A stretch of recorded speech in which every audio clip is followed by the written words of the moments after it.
Hi, everyone. My name is Sarah Emanuel, and I am representing Judaism for this video.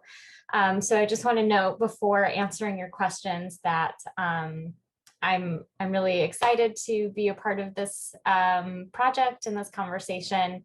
And also, I'm thinking sort of off the cuff. I thought it might be more genuine to read your questions and answer them. Um,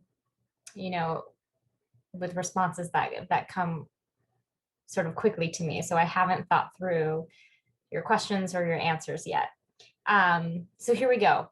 I've already answered one. What religion are you representing? I am representing Judaism.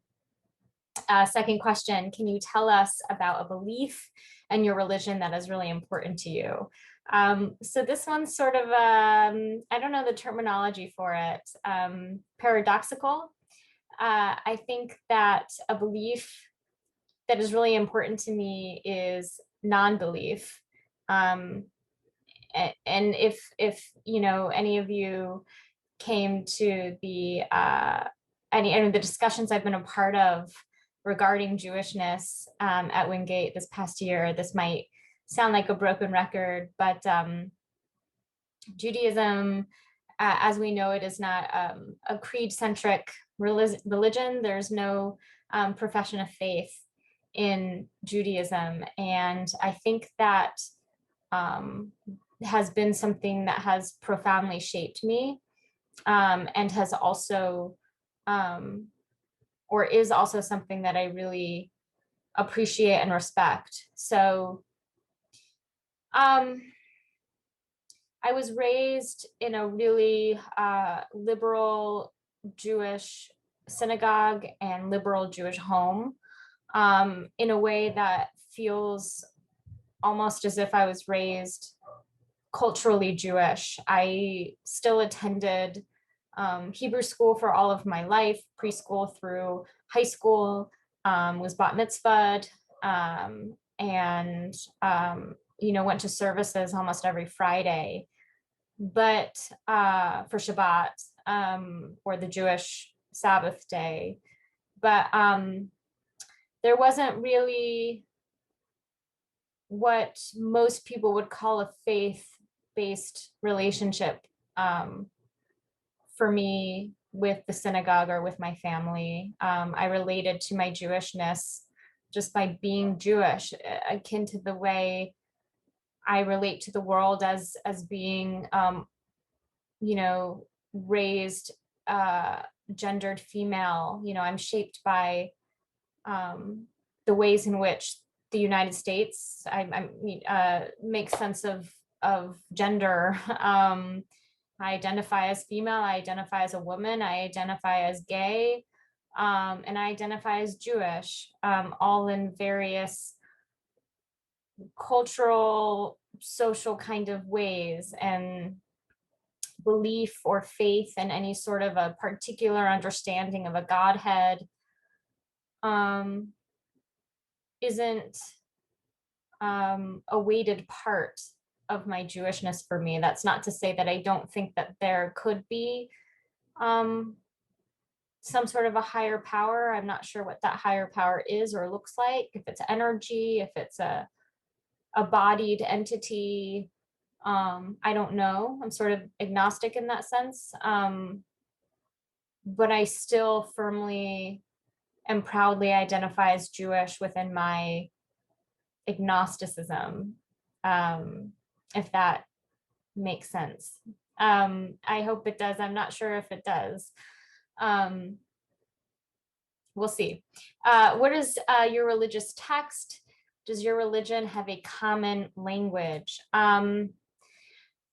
This is, again, is hard because, I think in the United States, when we think of religious texts, we think in a really sort of like Christian faithed mindset with like this, with an expectation. And I'm not saying all Christians think this. I think just in the way that the United States has constructed Christian identity, I think we think of, Bible. And certainly, yes, Judaism has a Bible.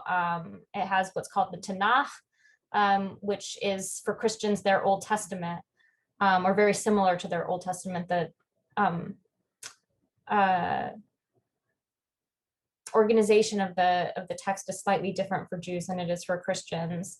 So yeah, there's the Jewish Bible called the Tanakh, and there's also, like centered text within Judaism, such as the Talmud, which is, additions and commentaries on the Tanakh. But for me personally, those aren't like my spiritual identifying texts. I don't think I have one. I think it shifts and it depends on the day. And so these questions are really hard for me. If I had to give a very simple answer and say, yes, Judaism has texts, it would be the Tanakh and the Talmud. But because my relationship with Jewishness is so fluid and open, those aren't necessarily my personal religious texts. Does your religion have a common language? The easy answer would be to say Hebrew. But different Jews speak different languages in different places. But the easiest, simplest answer would be to say the common language is Hebrew. Does your religion have any holy days? Yes, every week. There's the Sabbath day, which starts Friday nights at sunset and ends Saturday nights at sunset, and culminates with a holiday called Havdalah, sort of like the ending of Shabbat. So those are weekly holidays, but there are more holy days than that, ranging from Hanukkah, which is the celebration of the Jewish revolt against the Greek imperial system in the 2nd century BCE, to Passover, which is the sort of celebration of the story of Exodus, of ancient Israelites being enslaved in Egypt and escaping that enslavement. I say story because there's no archaeological evidence or historical evidence of that happening, but there's many, many, many historical evidences of ancient Israelite and Jewish oppressions. And so the story of Exodus is very much a real story of hardship and oppression. And Passover is the celebration of, or the commemoration of hardship and the celebration of overcoming hardship, or the attempts to overcome hardship, regardless of whether, the Exodus narrative happened historically. But the holiest of days in Judaism are what's called Rosh Hashanah and Yom Kippur. They go hand in hand. Rosh Hashanah is the Jewish New Year.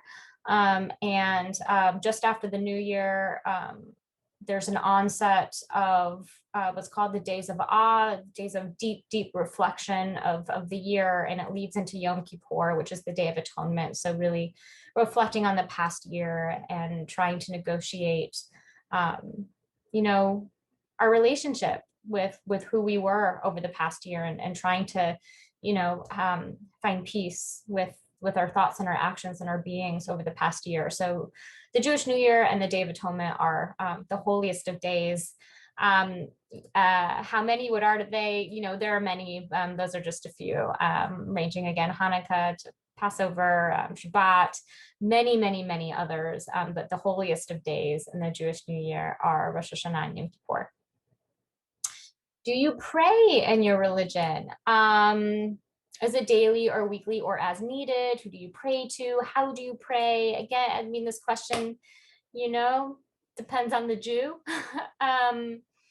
Many Jews do pray daily, multiple times a day, and follow a prayer routine. Prayer for me personally is more of a reflection, a contemplation, a meditation, and I can reflect and meditate. Almost said medicate. There's a thought right there, Freudian slip. It could be multiple times a day consciously. It could be consciously once a week. Meditation can look different day to day and can feel different day to day. I'll just say that for me as a Jew, my understanding of prayer life doesn't fit normative standards of Jewishness. It fits, more secular meditation that feels more honest to me. Place of holy worship in Judaism. It's interesting. So in antiquity, the holiest place of worship, for many years was the Jewish temple.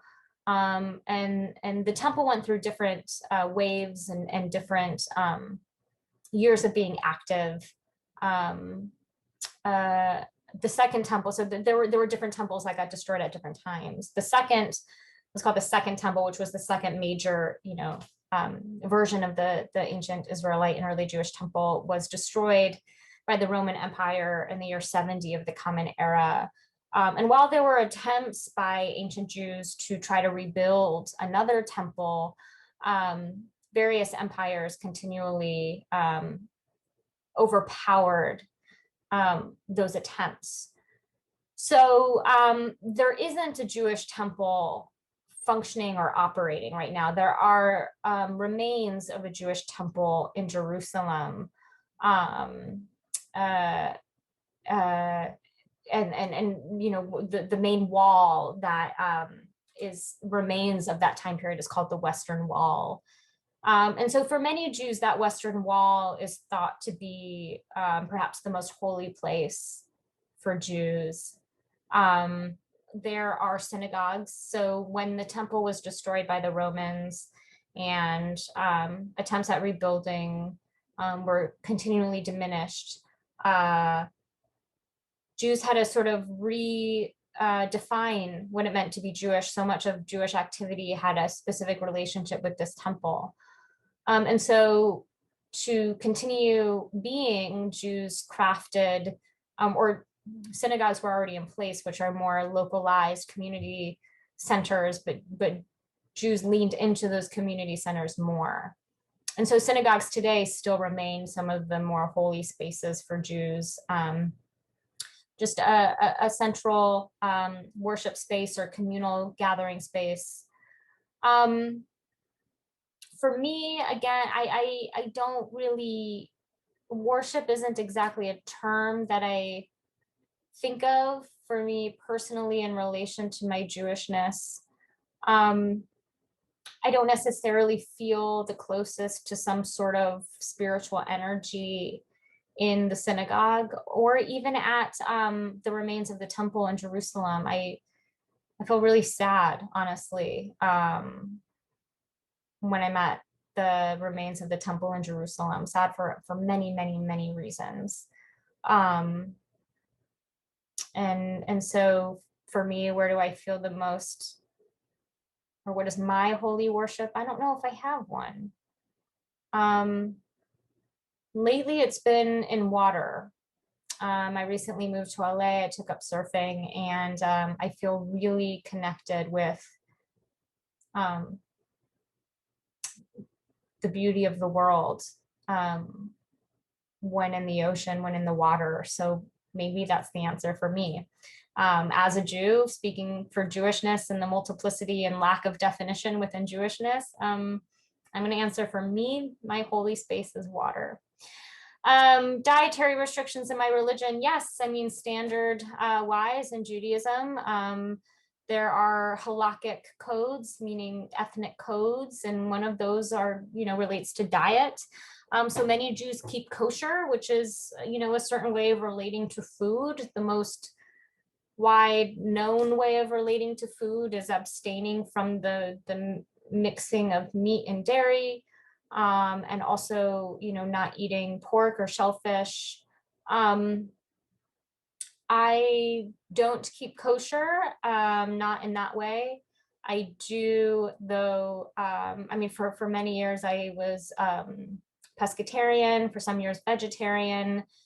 I try to do my best in not eating meat out of care for non-human animals and care for the earth.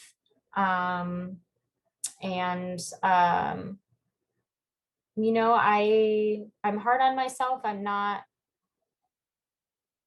as great at that as I wish I was.